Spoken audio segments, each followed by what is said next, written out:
देश तथा विदेशमा रहनुहुने सम्पूर्ण साथीभाइ दिदीबहिनी दाजुभाइलाई म हार्दिक नमन नमस्कार गर्न चाहन्छु। आशा छ तपाईहरू कोरोनाको कहर र बाढी पहिरोका बावजुद पनि आफू बाँच्नु भएको छ र अरूलाई बचाउने प्रयासमा हुनुहुन्छ।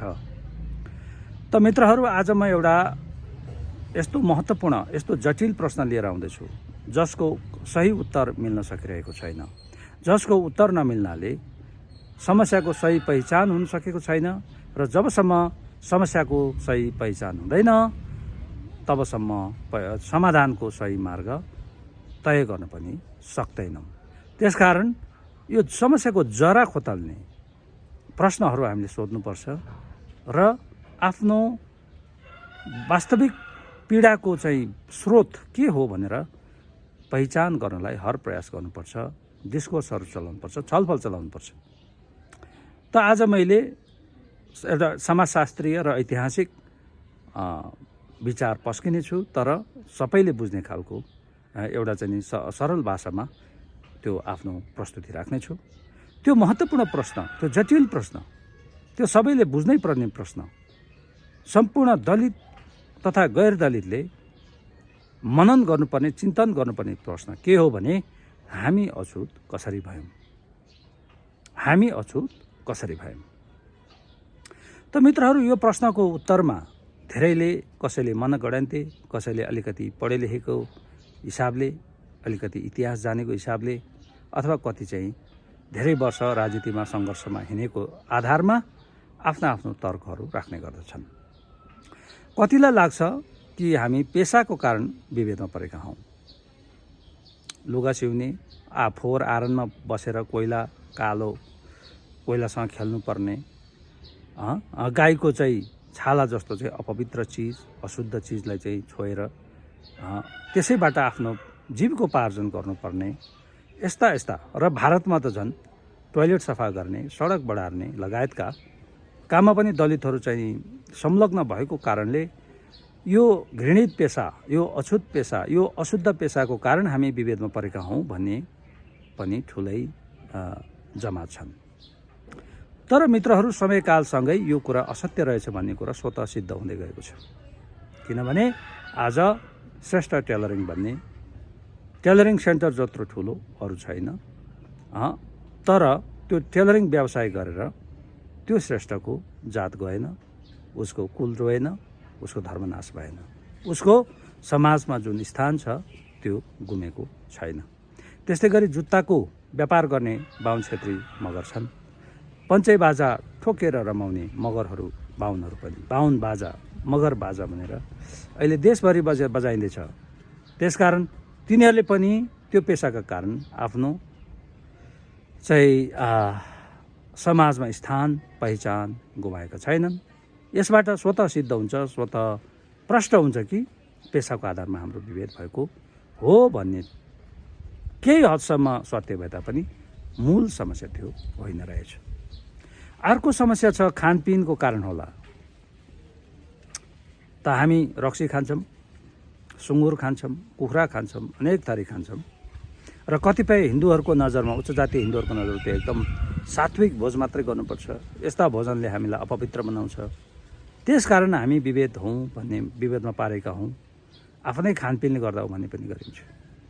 त्यो कुरा पनि बिस्तारै गलत सिद्ध भएको छ। अहिले रक्सी खाने सबै जातका छन्। रक्सी खाएर कुनै पनि उच्च भनिएका जातहरू मतवाली भएका छन्। कुनै पनि मतवाली चाहिँ बढी रक्सी खाएर वा खान नहुने मासु खाएर दलित अथवा शूद्र बनेका छैनन्। त साथीहरू, हाम्रै घरमा पनि हामीलाई थाहा छ, गुरुङ मगरहरू, बाहुनहरू, छेत्रीहरू लुकी हाम्रा घरमा आउँथे, सुँगुर मासु खाएर जान्थे। भनेपछि सुँगुर खाएर पनि न ती छटाए, न ती बौलाए, तिनको देउताले केही पनि गरेन। भनेपछि के रहेछ त, यो खानपिनको आधारमा मात्रै पनि पक्कै पनि होइन। किनभने अहिले कट्टर हिन्दू संस्कृति र परम्परा अनुसार यो खाने त्यो नखाने भन्ने नियम पालना गर्ने मान्छे थोरै छन्। र कोही चाहिँ भन्छन् सफा सुग्घर भएन, त्यो पनि आफैमा मान्य कुरा होइन। किनभनेदेखि हामी जति नै सफा सुग्घर भए पनि काठमाडौँमा डेरा खोज्नु गयो भने हामीलाई डेरा दिन्न र त्यो डेरा नदिएको चाहिँ तँ फोहोर भइस् भनेर पक्कै पनि होइन। त्यस्तै गरी कतिपयको विचारमा र खास गरी कम्युनिस्ट दर्शनबाट प्रभावित अभियन्ताहरू र व्यक्तिहरूको भनाइ हुन्छ यो सम्पूर्ण कुरा चिज यो विभेद यो छुवाछुत चाहिँ वर्गको हिसाबले हो भन्ने गरिन्छ। तर हामीले भोग्दै आएका छौँ। अहिले बिस्तारै बिस्तारै हाम्रा पेसाहरू पनि कमर्सियलाइज भएका छन् र कमर्सियलाइज हुने क्रममा सुन व्यापारीहरू धनाढ्य बन्दै गएका छन्। सुट लुगाको व्यापार गर्नेहरू धनाढ्य बन्दै गएका छन् दमाईहरू पनि।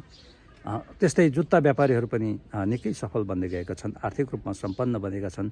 कथित उपल्ला जातिहरूलाई पनि टन्नै ऋण धन पनि उनीहरूले दिन्छन्, पार्टीहरूलाई चन्दा पनि दिन्छन्। तर त्यति धेरै उच्च वर्गमा पुगे तापनि मध्यम वर्गमा पुगे पनि डाक्टर इन्जिनियर पनि हाम्रा कम छैनन्। त्यो भए पनि त्यो अछुत त्यो अशुद्ध चाहिँ भइ नै राख्छ। मैले बागलुङको गलकोटमा एउटा डाक्टर भेटेको थिएँ जो चाहिँ त्यो सम्पूर्ण त्यो बजारमै चाहिँ एकजना मात्र डाक्टर हुनुहुन्थ्यो र सबै चाहेर वा नचाहेर त्यहाँ उपचार गर्न आउनुपर्ने इमर्जेन्सीमा त्यो प्राइभेट हस्पिटलमा। अनि मैले सोधेँ बागलुङ जस्तो चाहिँ एकदम जातीय विभेद कट्टर भएको ठाउँमा तपाईँले खुवाएको चाहिँ नि पानी अनि झोल औषधि खान्छन् त भनेर सोधेको थिएँ ती परिवार भाइलाई त्यो डाक्टरलाई। त उहाँले भन्नुभयो बिरामी हुन्जेल उहाँलाई जे खाँदै पनि हुन्छ, सलाइन मैले लगाउने हो, पानी मैले खुवाउने हो, झोल औषधि मैले प्रिस्क्राइब गर्ने हो, मैले खुवाउने हो। र कतिपय त्यस्तो स्याहार गर्ने नर्सहरू पनि कामिनी दमिनीहरू पनि होलान्। तर त्यो समय ठिक छ, बिरामी हुन्जेलसम्म ठिक छ। तर जब मैले उनलाई निको पार्छु त्यसपछि मैले दिएको पानी उनीहरूले खाँदैनन् भन्नुभयो। तसर्थ वर्गको मात्रै कुरा हो भनेर हामी अल्झियौँ भने हामी कतै पनि पुग्ने छैनौँ। त भनेपछि के हो त यसको मूल स्रोत के हो त? हामी अछुत बनाइएको कारण के हो? तर यो हामीलाई अछुत बनाउने यो हामी जाति जातिका बिचमा जातको बार हाल्ने, भाँजो हाल्ने, पर्खाल उभ्याउने र हामीमाथि अपमान अत्याचार घृणा बेइमान अपमान निरन्तरता दिने मुख्य चिज के हो त? यो बारेमा चाहिँ अलिकति जटिल अलिकति गम्भीर तरिकाले सोच्नुपर्ने हुन्छ। र मैले यसमा एउटा नयाँ तरिका एउटा हिम्मतै गरेर भन्दै आएको छु, मुख्य कुरा नै धर्म हो। किनभने छुवाछुत जातीय विभेद अरू धर्ममा अरू संस्कारमा अरू संस्कृतिमा छँदै छैन। र जति पनि हिन्दू दर्शन छ त्यो हिन्दू दर्शन अन्तर्गत छुवाछुत छ। त्यो कुरा कुनै पनि विज्ञलाई, कुनै पनि समाजशास्त्रीलाई, कुनै पनि धर्म सम्बन्धी अध्येतालाई, पश्चिमकालाई, भारतकालाई, नेपालकालाई, जुनै पनि इन्टेलेक्चुअल व्यक्तिलाई सोध्नुहोस्, अलिकति पठित अलिकति शास्त्र पढेको बुझेको समाजशास्त्र बुझेको मान्छेलाई जसलाई सोध्नुहोस्, पण्डितलाई सोध्नुहोस्, धार्मिक अभियन्ताहरूलाई सोध्नुहोस्, वर्णाश्रम धर्म वर्ण भनेर चाहिँ पश्चिममा जस्तो रेसको आधारमा होइन कि यो चाहिँ नि जातको आधारमा जन्मजातको आधारमा चाहिँ जुन गरिएको छ त्यो नै हाम्रो पीडाको प्रमुख स्रोत हो। यो कुरा हामीले चिन्न पर्यो, चिन्नेले बोल्न सक्नु पर्यो, हिम्मत गर्नु पर्यो, लुकाएर भएन, छकाएर भएन। एकदमै मलाई हाम्रै मान्छेको बेइमानी कहाँ मैले देख्छु भने हाम्रो मुक्तिका लागि भनेर विभिन्न पार्टीमा एट्याच भएर दशकौँसम्म सङ्घर्ष गरेका साथीहरूको पनि भाषण सुन्ने हो भनेदेखि उहाँहरू सबै कुरा विश्लेषण राम्रो गर्नुहुन्छ, संस्कृतिलाई पनि दोष दिनुहुन्छ, वर्णाश्रम धर्मको नाम पनि लिनुहुन्छ, ब्राह्मणवाद पनि भनिहाल्नुहुन्छ, कतिले भन्न डराउँछन्। तर धर्म संस्कारमा हाम्रो मूल दोष छ।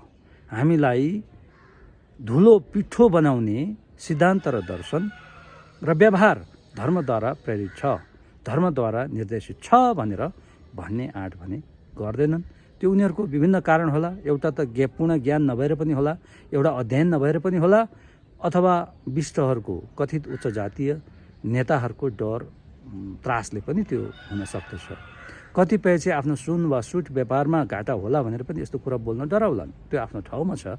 तर हामी समाजशास्त्रीय हिसाबले र हामी एउटा चाहिँ अभियन्ताको हिसाबले मैले चाहिँ निडर तरिकाले बताउन चाहन्छु, सबैलाई भन्न चाहन्छु, सबैलाई यो कुरा अवगत गराउन चाहन्छु र मनन गर्न अनुरोध गर्दछु कि धर्म नै हाम्रो पीडाको, हाम्रो शोषण, दमन, अत्याचार हिंसा, हामी गरिब हुनु, हामीले यो खानु त्यो नखानु, यो सम्पूर्ण कारण, हामी फोहोरी हुनु, हामी दरिद्र बन्नु, हामी सत्तामा पहुँच नपाउनु, यी विभिन्न कारणमा चाहिँ नि मूलतः धर्मको प्रमुख हात छ। र यो धर्ममा दुईवटा कुरा हुन्छन्, एउटा शास्त्र र एउटा परम्परा। अनि अहिले कतिपय चाहिँ अब जब हामी जस्ता व्यक्तिले अलिकति कुरा सशक्त ढङ्गले उठाएपछि र जनलहरमा एउटा चाहिँ नयाँ चेतना फैलिन थालेपछि कतिपय कट्टर हिन्दूवादीहरूले अर्थोडक्स हिन्दू पण्डिट्स होइन, तिनीहरूले चाहिँ के चाहिँ भन्न थालेका छन् भने शास्त्रमा छैन। शास्त्रमा किन छैन भने वेदमा छैन भन्न थालेका छन्। यो अर्ध सत्य मात्रै हो मित्रहरू। वेदमा छैन। के छैन भने छुवाछुत, मान्छेले मान्छेलाई छुँदा अपवित्र हुन्छ, देवता रिसाउँछ भन्ने कुरा चाहिँ वेदमा पक्कै पनि छैन। तर ऋग्वेदमा पुरुषा सूक्तमा पक्कै पनि मान्छेको उत्पत्ति, समग्र मानव जातिको उत्पत्ति नै जातको आधारमा भएको छ।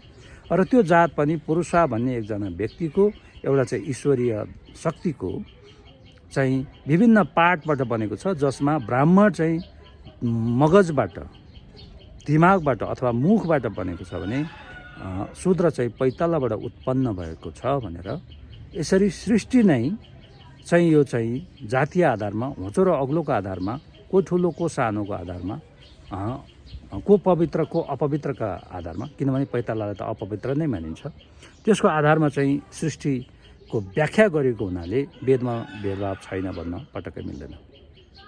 र त्यसमा पनि फेरि वेद पछि के भने, वेद भनेको त 3-4 हजार वर्ष पहिलेको कुरा भयो। त्यतिखेर निकै नै समानता पनि थियो। शूद्रलाई पनि चाहिँ उपनयन गरिन्थ्यो र जनै दिन्थ्यो। त्यसरी त्यहाँ जनै लाउने र नलाउने, ट्वाइस बोर्न। अहिलेको दर्शन के हो भने, जो पहिलाको जन्ममा धेरै पुण्य कमाएर दुईचोटि मानव चोलामा जन्मिनेहरू उच्च जाति हुन्, पवित्र हुन्, शुद्ध हुन् र तिनले चाहिँ जनै लाउने अधिकार छ।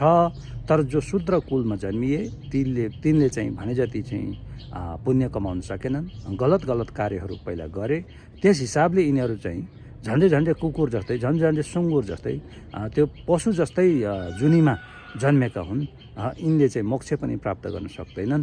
यिनलाई चाहिँ अपमान गर्नुपर्छ भन्ने सिद्धान्त चाहिँ वेदपछि बनेका उपनिषदहरू, चाहिँ पुराणहरू र खास गरी स्मृतिहरू, मनुस्मृतिमा चाहिँ त्यो प्रष्ट किटान गरिएको छ। र यहाँ के छ भने, यो होइन त्यो होइन भन्ने, अनि त्यसपछि पण्डितहरूले चाहिँ यो एउटा श्लोकलाई अर्को श्लोकले काट्ने, त्यो पनि गरेको मैले देखेको छु। र यो चाहिँ एकदम गलत छ, किनभने हरेक ठाउँमा चाहिँ त्यो छ र हामीलाई दैनिक रूपमा कुन रूपले हेपिएको छ। अनि ती श्लोकहरू हामीलाई जसरी आज पनि व्यवहारमा हेपिँदैछ, जुन सिद्धान्त, जुन धार्मिक श्लोकहरू, शास्त्रका श्लोकहरू अहिले पनि व्यवहारमा लागू छ, त्यो महत्त्वपूर्ण कुरा हुन्छ। त शास्त्र त विराट छ, हिन्दू धर्म विराट छ, त्यहाँ विभिन्न सम्प्रदाय छन्, विभिन्न चाहिँ पक्षहरू छन्। कोही विष्णुको मात्रै पूजा गर्छन्, कोही शिवको मात्रै गर्छन्, होइन। त्यो विभिन्न छन् परम्पराहरू, संस्कृतिहरू, हाँगाबिङ्गाहरू। तर हामीलाई महत्त्वपूर्ण हुन्छ कि अहिले हामीमाथि जुन व्यवहार भइरहेको छ, त्यो शास्त्रमा जुन श्लोकहरू छन् त्यो महत्त्वपूर्ण हुन्छ। त्यस हिसाबले पक्कै पनि मलाई अछुत बनाउने धर्मशास्त्रले हो। त मित्रहरू के छ भनेदेखि, जस्तै अब हामी धेरैले पढेको भनेको त अब रामायण महाभारत हो, जुन हामी टेलिभिजनमा पनि हेर्छौँ, पढ्छौँ पनि, पुस्तकहरूमा पनि पढ्छौँ। त्यहाँ पनि जातीय विभेद डाइरेक्टली वा इन्डाइरेक्टली चरम रूपमा छ। त्यहाँ पनि जति पनि कथा छ त्यो ब्राह्मण ऋषि र के अरे चाहिँ क्षेत्री राजा अरजौटाहरूकै कथा छ। उनीहरूकै चाहिँ अनेक चाहिँ छलछाम, जालझेल, युद्ध, सङ्घर्ष, रगत बगाउने, होइन, यस्ता हिंसाका कुराहरू नै छन्, अपमानका कुराहरू छन्। त मलाई चाहिँ के थियो भनेदेखि, अहिले पनि याद छ, स्कुलमा एकलव्यको कथा पढाइएको थियो, जुन महाभारतको कथामा पर्दछ। त एकलव्य भन्ने एकजना व्यक्ति थिए जो महाभारत कालमा चाहिँ आफू पनि अर्जुन जस्तै तगडा धनुष चलाउन सक्ने योद्धा बन्न चाहन्थे। र उनले गएर द्रोणाचार्य गुरुलाई, मलाई पनि एउटा स्थान दिनुहोस्, म पनि पढ्छु तपाईँको गुरुकुलमा भनेर गए। तर द्रोणाचार्यले मनाही गरिदिए र द्रोणाचार्यले शिष्यको रूपमा नस्वीकारिसकेपछि एकलव्य आफ्नै स्थानमा फर्किए। द्रोणाचार्यको एउटा मूर्ति, माटोको मूर्ति बनाए र तिनलाई नै गुरु मानेर गुरुको फिगरलाई, गुरुको चाहिँ नि शालिगलाई, मूर्तिलाई चाहिँ गुरु मानेर उनले धनुषकला स्व-अध्ययन गरे, अभ्यास गरे र उनी एकदमै पोख्त भएर निस्किए र उनको चर्चा हुन थाल्यो। एकलव्य भने त बडा धनुषधार रे चाहिँ एकदम चाहिँ धनुषकलामा चाहिँ निपुण छन् अरे। उनी चाहिँ नि झन्डै झन्डै अर्जुनलाई नै टक्कर दिन सक्ने स्किल, क्षमता, योद्धा हुनुहुन्छ अरे भनेर चर्चा फैलियो। चर्चा फैलिसकेपछि अनि द्रोणाचार्य उनलाई खोज्दै खोज्दै गएपछि त साँच्चै नै हो रहेछ, उनको त त्यो एकलव्यको त एकदमै चाहिँ तगडा रहेछ सिप, होइन? त्यो भइसकेपछि अनि त्यसपछि उसले चाहिँ द्रोणाचार्यले ल मेरो मूर्तिबाट मैले नसिकाए पनि मेरो मूर्तिबाट तैँले सिकिछस् भनेपछि कुनै पनि शिष्यले मलाई गुरु मानिसकेपछि मलाई गुरु दक्षिणा दिनुपर्ने हुन्छ, के दिन्छस् त भनेर सोधेछ। एकलव्यले भन्यो गुरुजी आज्ञा होस्, जे चाहनुहुन्छ म त्यही दिन्छु। त द्रोणाचार्यले भन्नुभयो मलाई तेरो दाहिने हातको बुढी औँला दे। अब त्यो बेलाको संस्कृति अनुसार गुरु दक्षिणामा आफ्नो चाहिँ कोर्स पुरा भइसकेपछि, गुरुकुलमा अध्ययन सम्पन्न भइसकेपछि गुरुले जे मागे पनि दिनुपर्छ भन्ने चलन थियो, मान्यता थियो र एकपटक पनि नसोचिकन बिना सङ्कोच चक्कु निकाले स्याट काटेर आफ्नो बुढी औँला काटेर द्रोणाचार्य गुरुलाई बुझाइदिए। त यतिसम्म बताइयो र मलाई गुरुले, हाम्रो क्लासमा चाहिँ गुरुले, त्यही ब्राह्मण टिचरहरूले के भन्नुभयो भने योबाट चाहिँ हामीले नैतिक शिक्षा के लिने त भन्दा कुनै पनि हालतमा जस्तोसुकै भए तापनि गुरुको आज्ञा मान्नुपर्छ, गुरुलाई देवता स्वरूप मान्नुपर्छ, भगवान मान्नुपर्छ, बाउपछिको बाउ मान्नुपर्छ र उनले चाहेको उनको इच्छा बमोजिम पुरा गरिदिनुपर्छ, उनलाई मान्नुपर्छ, सम्मान कदर सदैव गर्नुपर्छ, त्यो धर्म हो भनेर हामीलाई व्याख्या गर्नुभयो। त्यो बच्चापनमा मैले त्यो रियलाइज गरिनँ, तर पछि मात्रै मलाई थाहा भयो कि यहाँ त बडो चाहिँ नि जातीय धर्म बचाउने पो रहेछ, यहाँ त विभेद पो रहेछ त। त्यो एकलव्यलाई द्रोणाचार्यले के अरे चाहिँ गुरुकुलमा स्थान नदिनुको मतलब चाहिँ त्यो उनलाई व्यक्ति मन नपर होइन रहेछ, उनको जातको कारण रहेछ। एकलव्य शूद्र जातका रहेछन्, उनको गलामा चाहिँ जनै रहन्छ र जसले जनै लाउँदैन, जसको उपनयन भएको छैन, जो क्षेत्रीय कुलसम्मको छैन, अनि उनले चाहिँ धनुषकला सिक्न नपाउने, वारियर बन्न नपाउने, योद्धा बन्न नपाउने सिस्टम थियो।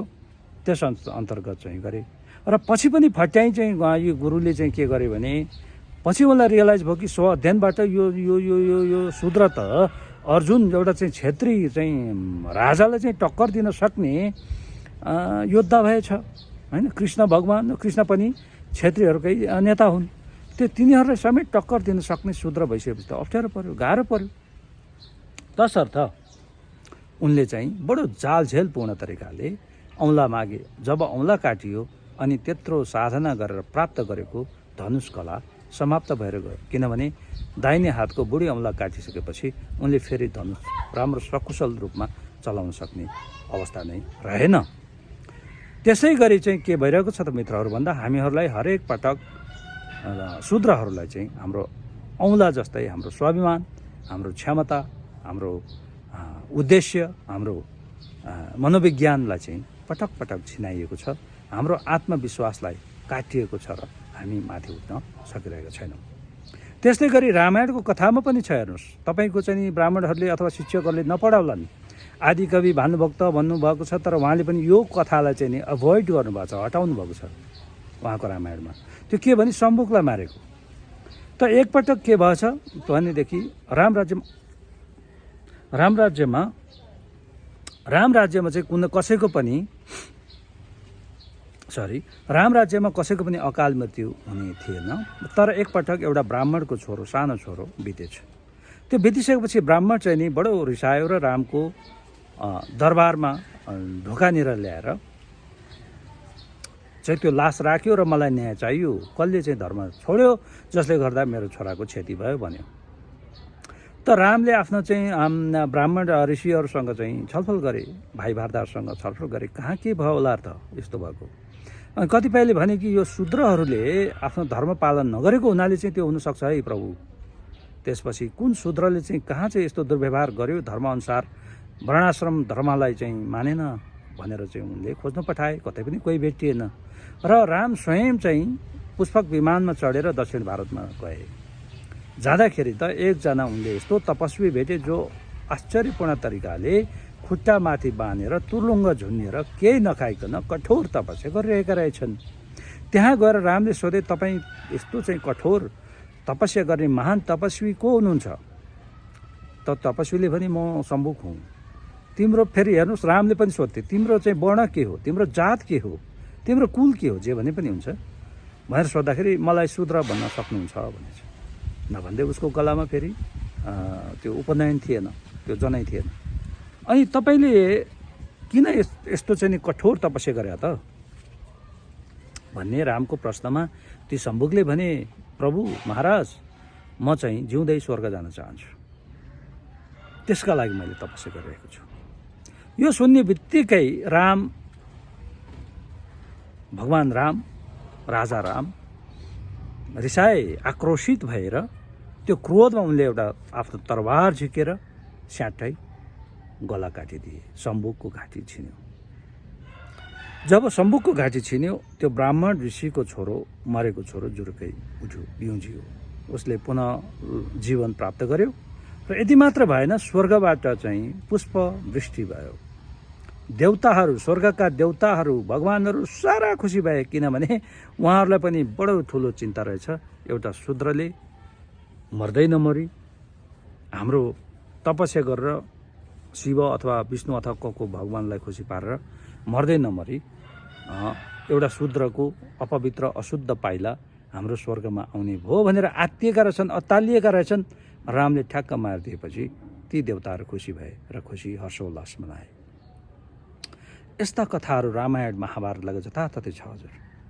गरुड पुराण भन्नुहोस्, त्यहाँ पनि वर्णाश्रम अनुसारको अन्त्येष्टि गर्ने नीति नियमहरू छन्। अझै पनि तपाईँको गरुड पुराण सुन्नुहुन्न भन्ने समाजमा व्याप्त छ। शूद्रले गरुड पुराण सुन्नु हुँदैन भन्ने छ। र गरुड पुराणले पनि पिण्ड कुन जातले दिने, कति दिनमा दिने, कसरी नदिने, कति दिनसम्म दिने, विभिन्न कुराहरू छन् मृत्यु हुँदाखेरि आफन्तको। र हामीले पिण्ड दिने, श्राद्ध गर्ने चाहिँ परम्परा शूद्रलाई छैन, किनभने हामी मोक्ष हुँदैनौँ, हामी स्वर्ग जाँदैनौँ भन्ने नै त्यो चाहिँ सोच, त्यहाँ दृष्टिकोण त्यहाँ छ। विष्णु पुराणमा पनि के भनेको छ भने, जो विष्णुको सच्चा भक्त त्यो हुन्छ जो इमान्दार छ, मेहनती छ, अर्काको को भलो चिताउँदैन र जसले वर्णाश्रम धर्मलाई पूर्ण पालना गर्दछ। ल हेर्नुहोस्, त्यो विष्णु पुराणमा छ, हरेकमा छ। र सबभन्दा चर्को र सबभन्दा सशक्त चाहिँ मनुस्मृति हो। मनुस्मृतिका श्लोक बाई श्लोक शूद्रलाई चाहिँ दास बनाउनुपर्छ। शूद्रलाई जसले जसरी दास बनाए पनि हुन्छ। शूद्रलाई मार्यो भने 3 दिनसम्म गायत्री मन्त्र जपेर गङ्गामा नुहाएपछि पाप मोचन हुन्छ। तर शूद्रले चाहिँ उपल्ला जातिमाथि नराम्रो बोली गर्यो मात्रै भने पनि उसको जिब्रो काट्नुपर्छ। उसको मुखमा चाहिँ एउटा झिर होइन, काँटी, लामो काँटी तताएर रातो बनाएर उसको मुखमा पोछिदिनुपर्छ। उसले वेद पढ्यो भनेदेखि उसको कानमा उसको चाहिँ जिब्रो काट्नुपर्छ। र ब्राह्मणले वेद उच्चारण गरिरहेको चाहिँ एउटा ब्राह्मणले सुन्यो, एउटा चाहिँ शूद्रले सुन्यो भने त्यो शूद्रको कानमा धातु पगालेर होइन चाहिँ हालेर त्यो कान फोडाइदिनुपर्छ भने यस्ता कठोर। र दलितहरूलाई चाहिँ समाजमा राख्नु हुँदैन, सभ्यतामा राख्नु हुँदैन। हाम्रो बसोबासबाट, बस्तीबाट, गाउँटोलबाट, छरछिमेकबाट अलिकति टाढै राख्नुपर्छ। तिनलाई दास बनाउनुपर्छ। जतिखेर पनि तिनको चाहिँ धन दौलत आर्जन हामीले खोज्न मिल्दछ, उनीहरूलाई धन दौलत आर्जन गर्न दिनुहुन्न, शिक्षा आर्जन गर्न दिनुहुन्न, किनभने शिक्षा आर्जन गर्ने यिनीहरूको क्षमता नै हुँदैन। भने यस्ता खालका चाहिँ जति पनि तपाईँको अहिले हाम्रो व्यवहारमा भइरहेछ त्यो साराका सारा कोडहरू, साराका नियमहरू चाहिँ त्यो मनुस्मृतिमा तपाईँले देख्न सक्नुहुन्छ। त्यसकारण मैले फेरि पनि भने धर्मको आधारमा हामीलाई विभेद भइरहेको छ। अब तपाईँहरूको धेरैको प्रश्न हुन्छ, त्यो मनुस्मृति कालको, त्यो वैदिक कालको, त्यो पौराणिक कालको कथाले कसरी हामीलाई ह्याम्पर गर्छ? त्यो त पुरानो कथा भएन, अब त अगाडि बढ्ने हो भन्ने पनि कतिपय बुझ्ने वा नबुझ्ने दलित वा गैर दलितले मलाई प्रश्न गरेका हुन्छन्। भनेपछि अब म के भन्न चाहन्छु भने त्यो दर्शनलाई, त्यो धर्मको दर्शनलाई, त्यो शास्त्रको दर्शनलाई, विचारलाई, सिद्धान्तलाई समाजमा प्रचलित गर्ने काम कसरी भयो? त्यो कसले गरे? त्यो गरे राणा र शाहवंशीय राजा र राणाले। तसर्थ म के भन्दछु त भने म एउटा डेमोक्रेट हुँ। जुनसुकै विचार, जुनसुकै आस्था राख्दा, जुनसुकै पार्टीमा लाग्दा मलाई फरक पर्दैन भन्छु म। वैचारिक स्वतन्त्रता छ, आस्था राख्ने स्वतन्त्रता छ, सङ्गठन खोल्ने स्वतन्त्रता हामी सबैलाई छ। तर सबभन्दा आत्मघाती म कसलाई ठान्छु भने जो राप्रपामा लाग्दछ, जो राजतन्त्र फर्काउन चाहन्छ, जो एउटा शूद्र भएर चाहिँ नि हिन्दू राष्ट्रको चाहिँ वकालत गर्छ भने त्यो व्यक्ति कस्तो हो? त्यो व्यक्ति भनेको त यस्तो हो, यस्तो खसी हो जसले दसैँको वकालत गर्छ। त्यति भयो भनेपछि तपाईँले बुझिहाल्नुहुन्छ। त्यो कुरा के थियो त भन्दा पहिलादेखि नै जति पनि मैले कथा बताएँ, रामायणको, महाभारतको कथा अथवा मनुस्मृतिको चाहिँ कथा जुन 2000 वर्ष पहिले लेखिएको थियो, ती शास्त्रका कथाहरू त नेपालको भूमिमा त सायद सम्भव भएको थिएन होला। यहाँको पहाडमा, मेरो गोर्खामा, लमजुङमा होइन, चाहिँ पूर्व पहाड, पश्चिम पहाडमा त त्यो पक्कै पनि भएको थिएन होला। भारतवर्षमा भएको थियो होला त्यो। त यहाँ कसरी आइपुग्यो त भन्दाखेरि त्यसलाई ट्रान्सलेट गर्ने, त्यसलाई संस्थागत गर्ने काम चाहिँ यहाँ शाहवंशीय राजा र राणाले गरे। के भएको छ त मित्रहरू भन्दाखेरि नेपालको राज्य सत्ता, नेसन स्टेट भनिन्छ, जुन चाहिँ राज्य सत्ता स्थापना, जुन राज्य व्यवस्था स्थापनादेखि नै नेपालको एकीकरण भनिन्छ जुन, त्यसको सँगसँगै नै जात व्यवस्थालाई प्रचलित गरिएको छ, संस्थागत गरिएको छ। राजा जुन पहिला चाहिँ यो स्पष्टै छ कि पहिला हामीहरू यो दलित भनाउँदाहरू चाहिँ कोही खस, धेरै जसो चाहिँ खस, कामी दमाई सार्की चाहिँ सुदूरपश्चिममा अहिले धेरै बस्ने खसहरू समुदायमा पर्थ्यौँ। उनीहरूकै हामी दाजुभाइ हौँ भनेर त्यो मस्तो धर्मका प्रचारकहरूले हामीहरूलाई भनिराख्नु भएको छ र कतिपय डिएनए टेस्टबाट पनि त्यही देखिन्छ, इतिहासकारले पनि त्यही बताउनु भएको छ। हामीहरू खस थियौँ, अनि अरू विभिन्न समुदायमा थिए होला, गुरुङ मगर समुदायमा थिए होला होइन, राई लिम्बू समुदायमा थिए होला, विभिन्न समुदायमा हामी थियौँ होला। तर के भयो त भन्दाखेरि पृथ्वीनारायण शाहले राज्य एकीकरण गरिसकेपछि he said, I want to make it a proper, genuine Hindu state. असली हिन्दुस्तान बनाउँछु भनेर पृथ्वीनारायण शाहले सुरु गरे। यहाँका भएका केही क्रिस्चियन पादरीहरूलाई देश निकाला गरे। बाहिरका देशको कुनै पनि विचार, कुनै पनि व्यक्तिलाई प्रवेशमा रोक लगाइयो र यहाँ के गर्यो त भन्दाखेरि हिन्दुत्व, सबैमाथि हिन्दुत्व लादेर गुरुङ मगर राई लिम्बूहरू, यी तामाङहरू सबैलाई चाहिँ वर्णाश्रम धर्ममा हालेर अनि उनीहरूलाई चाहिँ जबरजस्ती हिन्दूकरण गरिकन उनीहरूको मौलिक संस्कृति, परम्परा, भाषा सबै ध्वस्त पारिकन अनि जात व्यवस्थामा लादियो। उनीहरूलाई पनि शूद्र बनाइयो र उनीहरूलाई नत्र भनेदेखि यी जनजाति, यी मङ्गोल, यी आदिवासीहरूको संस्कृतिमा, परम्परामा, धर्ममा पहिला जो चाहिँ अब कोही बौद्धिस्ट थिए, कोही बोन थिए, कोही किराँती थिए होइन, कोही प्रकृति पूजक थिए, कोही मस्तो धर्म मान्दथे, तिनीहरूमा त्यो परम्परामा, ती शास्त्रमा कहिले पनि जातीय विभेद, छुवाछुत, मान्छेले मान्छेलाई छुँदा देउता रिसाउँछ भन्ने चलन थिएन। तर पृथ्वीनारायण शाह र उनका वंशजहरूले जबरजस्ती लादेर सबैलाई चाहिँ यो एउटै चाहिँ जातीय परम्परा मान्नलाई बाध्य बनाए। र गुरुङ मगरलाई पनि के भन्यो त, राई लिम्बूलाई पनि, तामाङलाई पनि के भन्यो भने तिमीहरू पनि शूद्र हौ, तर तिमीहरू भन्दा पनि मुनि अति शूद्र, पानी नचल्ने भनिएका जातमाथि हामीले जस्तो व्यवहार गर्छौँ तिमीहरूले पनि त्यही व्यवहार गर्नुपर्छ भनेर जबरजस्ती गरिसकेपछि उनीहरूको कुनै उपाय लाएन। किन भन्दा गुरुङ मगर, राई लिम्बू, तामाङ, शेर्पाहरूले पनि हामीलाई घरभित्र लाने, समानताको व्यवहार गर्ने भए उनीहरूको जीवन नै खतरामा पर्न सक्दथ्यो। यसरी चाहिँ गरियो र अझ अनि राणातन्त्र आयो। राणातन्त्रले त झनै चाहिँ सुरुदेखि नै हामीलाई विभेदमा पारियो। त्यसको ज्वलन्त उदाहरण भनेको 1910 को मुलुकी ऐन हो।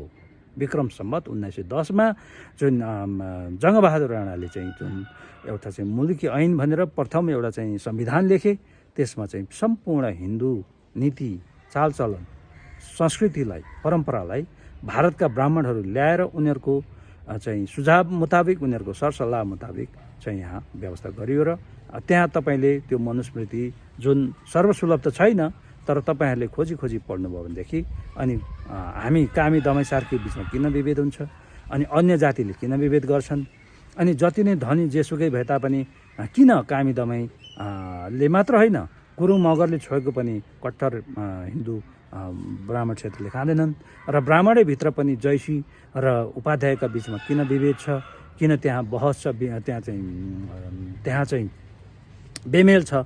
र यो समाज तह तहमा प्याज झैँ एउटा तह मुनि अर्को तह, अर्को तह मुनि अर्को तह, अर्को तह मुनि अर्को तह र हुँदा हुँदा अहिले त कामीहरूमा विश्वकर्मामा पनि जो कामीको काम गर्छ ऊ तल्लो अरे, अनि जो सुनको काम गर्छ अलि पवित्र अलि धन भएको हुनाले सुनार चाहिँ हामी उपल्लो भन्ने जस्तो समेत अहिले संस्कारमा आउन थालेको मैले पाएको छु। भनेपछि यस्तो गरिकन तहमा एकदम चाहिँ जातका बिचमा र जातभित्रै पनि यस्तो खालको चाहिँ विभेद संस्थागत गर्ने काम कसले गर्यो त भन्दाखेरि र हिन्दू धर्मको त्यो विचारलाई, त्यो दर्शनलाई, त्यो सिद्धान्तलाई नेपाली समाजमा रूपान्तरण गर्ने, त्यसैका आधारमा नेपाली समाजको संरचना बनाउने, कसले के काम गर्न हुने, कसले के काम गर्न नहुने, गुरुङ मगर राई लिम्बूहरू चाहिँ नि आर्मीमा भर्ती हुने, तर आर्मीमा पनि तल्लो फुट सोल्जरको रूपमा मात्र हुने, तर राणाहरू चाहिँ क्षेत्रीहरू चाहिँ जन्मजातै जर्नेल हुन पाउने, यस्तो खालको। र राजाले चाहिँ फेरि क्षेत्रीय राजाहरूले चाहिँ भगवान् चाहिँ विष्णुको अवतार भनेर चाहिँ शासन गर्न पाउने, वंशगत रूपमा यस्ता चलनहरू चलाइयो, जसले गर्दाखेरि सबभन्दा पीडा, सबभन्दा मर्का हामीमाथि पर्यो। त्यो नै पछि संस्कृति बन्यो, संस्कार बन्यो र हामीले ठुलो चाहिँ विभेद आजसम्म पनि पुग्नु परेको सत्य हो। र तपाईँहरूले भन्नुहोला अहिले त व्यवस्था परिवर्तन भइसक्यो, अहिले त त्यो नहुनुपर्ने नि होइन। त्यो इतिहासको कुरा, लामो समयसम्म संस्थागत गरेको कुरा आजको शासकले चाहेर पनि तुरुन्तै हटाउन सक्दैन। र अर्को कुरा के हो भने शासकहरूले फेरि हटाउन पनि चाहँदैन, किनभने उनीहरू पनि त्यही संस्कारबाट, त्यही संस्कृतिबाट हुर्केको हुनाले। र धेरैजसो नेताहरू ब्राह्मण छन्, क्षेत्री छन्, जो सानैदेखि तिमी उच्च हौ भन्दै त्यो गायत्री मन्त्र सुन्दै, त्यो चाहिँ मन्त्रहरू जप्दै आफू श्रेष्ठ हुँ, अरू जातिहरू तल्लो हुन् भन्दै सानैदेखि सिक्दै आएको हुनाले उनीहरूको मगज, उनीहरूको मानसिकता, उनीहरूको संस्कृति, उनीहरूको परम्परा, उनीहरूको कल्चर नै त्यो हिसाबले विकसित भएको हुनाले कुमालेको चाहिँ भाँडा जस्तै चाहिँ संस्कृतिले उनीहरूको मगज त्यो प्रकारको जातिवादी बनाइदिएको हुनाले उनीहरूले चाहेर पनि यी पुष्पकमल दाहाल, यो बाबुराम भट्टराई पनि भयो, देउबा हो भन्नुहोस्, कमल थापा भन्नु, जोसुकै पनि, जसले पनि होइन, कसैले पनि सत्तामा पुगिसकेपछि अनि वास्तविक यो क्रान्तिकारी सुधार गर्न चाहन्नन्। उनीहरूको मानसिकताले दिन्न, उनको कुल धर्मले दिँदैन। र अन्तिममा के त भन्दाखेरि अहिले फेरि निरन्तर यो शास्त्रलाई चाहिँ वर्तमानमा ल्याउने, यो शास्त्रमा लेखिएको हजारौँ वर्ष पुरानो कुरालाई अहिलेको वास्तविकतामा चाहिँ रूपान्तरण गर्नमा अहम भूमिका खेल्नेहरू फेरि कर्मकाण्डीहरू छन्, जसले हरेक कुरामा जातपातलाई छुट्याएका हुन्छन्। र यो चाहिँ कुल धर्मका नाममा, जातीय धर्मका नाममा चाहिँ त्यसलाई स्ट्रिक्टली लागू गरे हुन्छ, कसले कसलाई छुन हुने नहुने भनेर। खास गरी धार्मिक क्षेत्रमा मन्दिरहरूमा चाहिँ प्रवेश नदिने, प्रवेश दिए पनि एउटा कुनामा बस्नुपर्ने, नारायण पूजा भयो भने बाजा बजाउँछ दमाई जाने, तर त्यहाँ छुन नहुने आदि इत्यादि कुराहरू छन्। पण्डितहरू छन् जो जनै पूर्णिमा मनाउनलाई चाहिँ राष्ट्रिय पर्वको रूपमा मनाउन भन्दछन्, तर उनीहरूको जनै फेर्दा हामीहरू जनै नभएकाले पनि एउटा चाहिँ हर्षोल्लासका साथ उत्सव मनाउनु पर्ने अरे, तर हामीलाई फेरि जनै त परै जाओस्, एउटा हातमा डोरो पनि नबाँधिने। र त्यो डोरो बाँध्दा पनि फेरि त्यो मन्त्र जुन उच्चारण गर्छन् पण्डितले, त्यो चाहिँ नि तिमी सधैँ मेरो गुलाम बन्नु भन्ने भावको त्यहाँ हुँदो रहेछ। र जति पनि पण्डितहरू छन् नि, जति पनि त्यो श्रीमद् भागवत पुराणहरू लगाउँछन्, यदि यतिसम्म कि सबभन्दा प्रभावकारी हाम्रो नारायण पोखरेलकै छ, गोर्खाकै हुन्, जो चाहिँ माओवादद्वारा हत्या भएको थियो। र त्यस्तै गरी चाहिँ हाम्रो चाहिँ उहाँका प्रवचनहरू सुन्नुभयो भनेदेखि पनि त्यहाँ उहाँ अलिक केही न केही क्रान्तिकारी स्वभावको त हो, तर उहाँ पनि त्यो समग्र त्यो जात व्यवस्था, त्यो वर्ण व्यवस्था ध्वस्त पार्ने क्रममा त उहाँ हुँदै हुनुहुन्न, किनभने उहाँ त्यो जातकै आधारमा, जातीय परम्पराकै आधारमा, त्यो ब्राह्मणवादी सिद्धान्त विचार दर्शनकै आधारमा त उहाँ पण्डित भएर एउटा सम्मानको स्थानमा हुनुहुन्छ।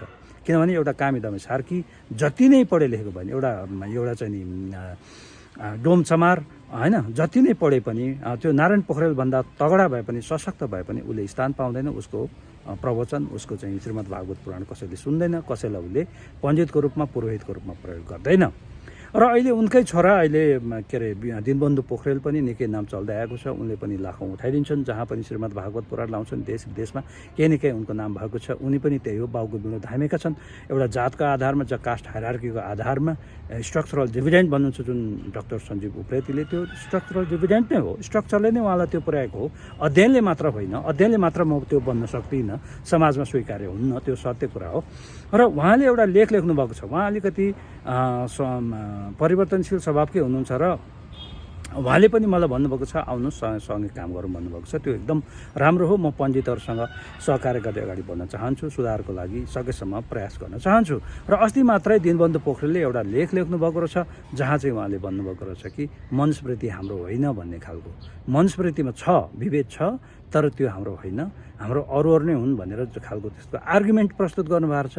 तर पण्डितजीलाई मेरो प्रश्न रहन्छ, उसो भएदेखि के मनुस्मृति चाहिँ के क्रिस्चियनको हो, अनि यो चाहिँ मुस्लिमको हो त, यो जैनको हो त होइन, यो सिखहरूको हो त, यो बुद्धिस्टहरूको त होइन नि, यो हिन्दूको हो।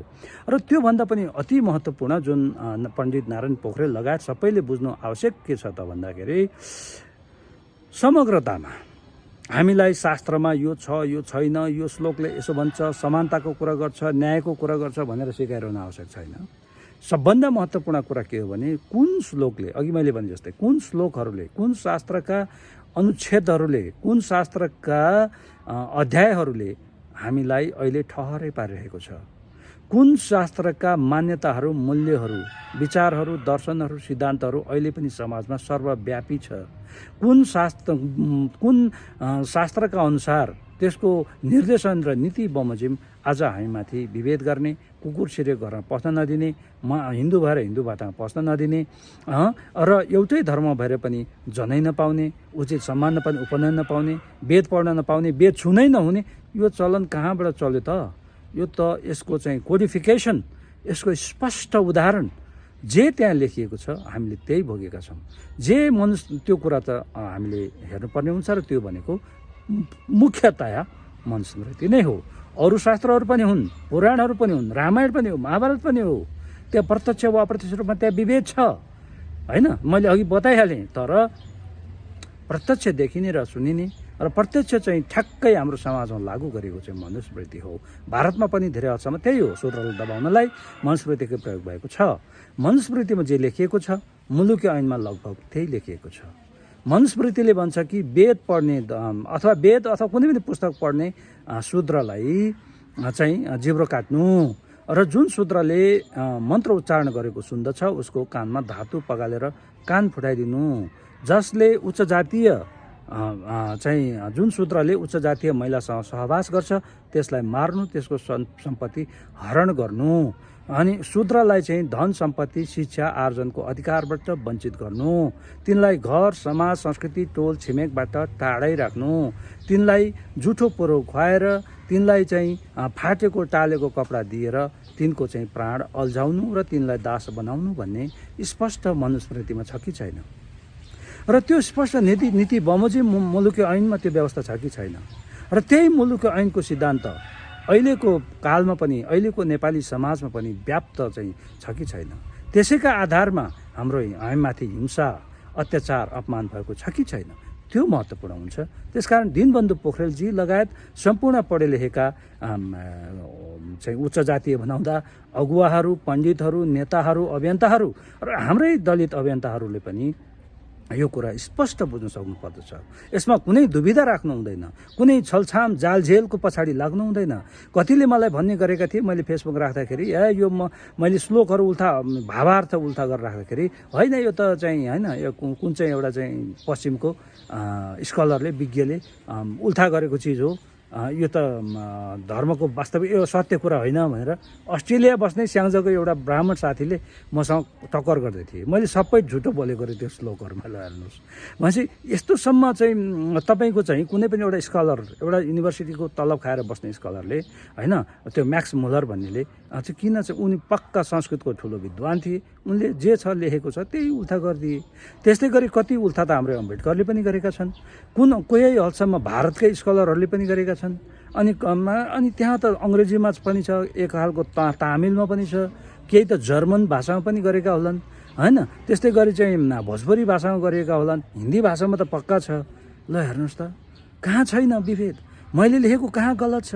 शूद्रमाथि दास बनाउन पाउनु, शूद्र लगायत अन्य जातिलाई दास बनाउनु, मेनली शूद्र र केही हदसम्म अरू जातलाई पनि दास बनाउन सक्नु, कजाउन पाउनु ब्राह्मणको चाहिँ नैसर्गिक अधिकार हो।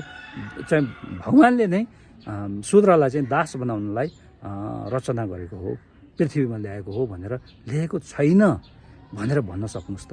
कुनै पनि संस्कृतविदले, कुनै पनि पण्डितले, कुनै पनि महापण्डितले, कुनै पनि धार्मिक अगुवाले मलाई बताउन सक्नुहोस् कि यो कुरा मनुस्मृतिले लेखेको छैन। यो कुरा बताउनुहोस् कि वर्णाश्रम धर्मलाई उपनिषद के अरे पुराणहरू होइन वेद वेदान्तहरूले चाहिँ प्रष्ट रूपमा चाहिँ व्याख्या गरेका छैनन्, त्यसलाई चाहिँ नै संस्थागत गरेका छैनन् भनेर कुन चाहिँ विज्ञले, पश्चिमको होस् वा पूर्वको, जर्मन भाषाको होस् वा नेपाली होस् वा अङ्ग्रेजी होस् वा हिन्दी होस्, ल्याउनुहोस् न, मलाई चाहिँ भेटाइदिनुहोस् न। यो झुट प्रपञ्च अझै पनि छोप्न खोज्ने, हाम्रो धोती खुस्किन्छ कि भनेर अझै पनि चाहिँ तपाईँको चाहिँ झुट बोलेर सत्यलाई छोप्न खोज्ने, घामलाई चाहिँ हत्केलाले छोप्न खोज्ने प्रयास हुँदैछ। यसका विरुद्ध हामीहरू उठ्न सक्नुपर्छ, आफ्नो विचारलाई प्रष्ट बुझ्न सक्नुपर्छ। र हाम्रा दलित साथीहरूले पनि, ब्राह्मणहरूले चाहिँ, ब्राह्मण नेता, ब्राह्मण पण्डितहरूले चाहिँ पादे पनि सुगन्ध हुने र आफ्नै जातिका पढे लेखेका मान्छेले धेरै पढेर धेरै बुझेर बताएको सत्य कुरा पनि असत्य ठान्ने, शङ्का गर्ने यो चलनबाट मुक्त हुनुपर्छ भन्दै आजलाई चाहिँ मेरो अलिकति लामै भयो यो विमर्श। तपाईँहरूले यसलाई चिन्तन गर्नुहोस्, मनन गर्नुहोस्। भगवान् बुद्धले नि भनेका थिए, मैले भनेको कुरा सम्पूर्ण कुरा अन्तिम सत्य नठान्नुहोस्, मेरो कुरालाई नै अन्तिम सत्य नठान्नुहोस्। मैले पिएचडी गरेँ, मैले अक्सफोर्ड युनिभर्सिटी पढेँ भनेर मैले भनेको कुरा मान्नुहोस् भनेको होइन। तपाईँले पनि सक्नुहुन्छ भने शास्त्र पढ्नुहोस्, अर्कै जात को नाम दिएर भए पनि पण्डितहरूसँग सोध्नुहोस्, पढे लेखेका बाहुनहरूसँग सोध्नुहोस् होइन। र आफ्नो व्यवहारमा पनि हेर्नुहोस्, तपाईँहरूमाथि जुन व्यवहार भइरहेको छ त्यो चाहिँ नि मनुस्मृतिमा लेखेको बमोजिम भइरहेको छ कि छैन, त्यो चाहिँ तपाईँले मूल्याङ्कन गर्नुभयो भनेदेखि मेरो भनाइको, मेरो चाहिँ यो समाजशास्त्रीय धार्मिक यो चाहिँ आध्यात्मिक होइन है, यो एकदम समाजशास्त्रीय र ऐतिहासिक विश्लेषणको महत्त्व तपाईँहरूले बुझ्नुहुनेछ। जबसम्म तपाईँले आफ्नो पीडाको मूल स्रोत बुझ्नुहुन्छ, त्यसलाई पहिचान गर्नुहुन्छ, बल्ल तपाईँले आफ्नो समाधानको बाटो पहिला पत्ता लगाउन सक्नुहुनेछ। आफू पुग्ने मार्ग, आफू कहाँ पुग्नु छ त्यसको लागि चाहिँ राजमार्ग निर्माण गर्न सक्नुहुनेछ। यति भन्दै आजलाई म बिदा हुन्छु। नमस्कार।